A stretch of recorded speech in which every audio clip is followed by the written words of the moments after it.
Praise the Lord. Good morning అండి. అందరూ బాగున్నారా? దేవుని వాక్యాన్ని ధ్యానించారండి, ప్రార్థన చేశారా? రండి కలిసి దేవుని వాగ్దానం చూద్దాం.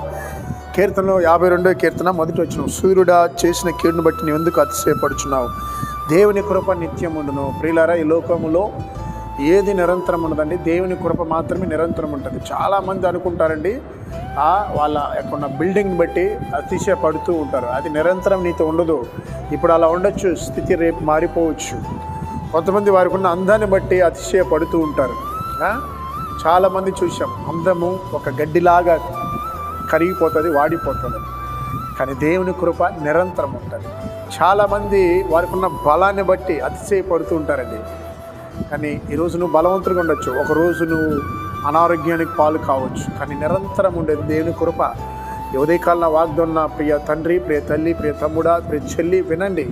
మీరు దేవుని మీద ఆశ పెట్టుకోండి. దేవుని కృప దొరుకుతుంది. దేవుని కృప ద్వారా మీరు ఏదైనా సాధిస్తారు. దేవుని కృప ద్వారా ఈ ప్రపంచంలో అసాధ్యమనే కార్యాన్ని సాధ్యపరుస్తారు. కనుక నా దేవుడు మీ అందరికీ నా దేవుడు కృప అనుగ్రహించుగాక. ప్రార్థించేద్దాం.